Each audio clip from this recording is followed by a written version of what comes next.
നമസ്കാരം. ഓണം റിലീസായി എത്തിയ ടൊവിനോ തോമസിന്റെ അജയന്റെ രണ്ടാം മോഷണം തിയേറ്ററുകളിൽ ഇന്ന് റിലീസായിരിക്കുകയാണ്.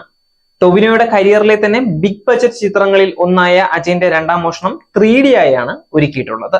ചിത്രത്തിന്റെ 2D പതിപ്പ് രാവിലെ 9 മണിക്ക് തന്നെ റിലീസ് ചെയ്തിരുന്നു. മികച്ച പ്രേക്ഷക പ്രതികരണമാണ് ഈ ഷോയ്ക്ക് ശേഷം ചിത്രത്തിന് ലഭിക്കുന്നത്. സോഷ്യൽ മീഡിയയിൽ എല്ലാം അജയന്റെ രണ്ടാം മോഷണം ട്രെൻഡിങ് ആണ്. 2024 മികച്ച സിനിമ എന്നുവരെ പലരും എക്സിൽ ARMനെ വിശേഷിപ്പിക്കുന്നു. ടൊവിനോയുടെ പ്രകടനത്തിനൊപ്പം ജിതിൻ ലാലിന്റെ സംവിധാന മികവിനും പ്രേക്ഷകർ കൈയടിക്കുന്നുണ്ട്. 3 വ്യത്യസ്ത ഗെറ്റപ്പിലാണ് ടൊവിനോ തോമസ് ചിത്രത്തിൽ എത്തിയിരിക്കുന്നത്. 2 മണിക്കൂർ 38 മിനിറ്റ് ആണ് ചിത്രത്തിന്റെ ദൈർഘ്യം. 2024 ഏറ്റവും മികച്ച ചിത്രങ്ങളിൽ ഒന്ന്. 3 വ്യത്യസ്ത വേഷങ്ങളിൽ ടൊവിനോ തോമസിന്റെ മികച്ച പ്രകടനം, ജിതിൻ ലാലിന്റെ direction, art, BGM, editing, DOP എല്ലാം പെർഫെക്റ്റ്. ലാലേട്ടന്റെ ഇൻട്രോ വോയിസ് തകർത്തു.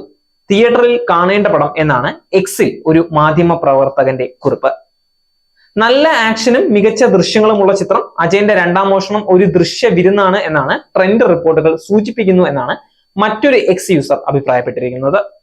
ഫേസ്ബുക്കിലെ സിനിമാ സംബന്ധിയായ ഗ്രൂപ്പുകളിലും അജയന്റെ രണ്ടാം മോഷണം തന്നെയാണ് പ്രധാന ചർച്ചാ വിഷയം. ചിത്രത്തിന്റെ മേക്കിംഗ് ലോകോത്തര നിലവാരം പുലർത്തുന്നതാണ് എന്നാണ് പൊതുവെയുള്ള അഭിപ്രായം.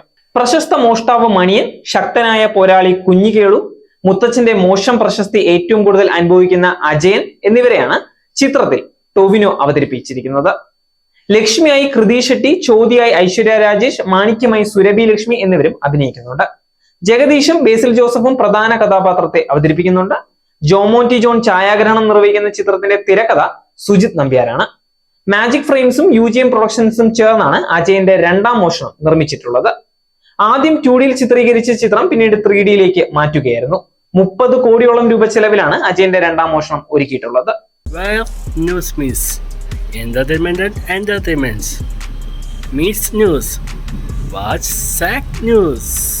നേരിന്റെ വാർത്തകൾ നിങ്ങളുടെ വിരൽത്തുമ്പിലെത്താനായി സാഗ് ന്യൂസ് ചാനൽ സബ്സ്ക്രൈബ് ചെയ്തും ഷെയർ ചെയ്തും ഒരു ശരിയായ മാധ്യമ നിലപാടിനൊപ്പം നിൽക്കാൻ ഞങ്ങൾ നിങ്ങളെ ക്ഷണിക്കുന്നു.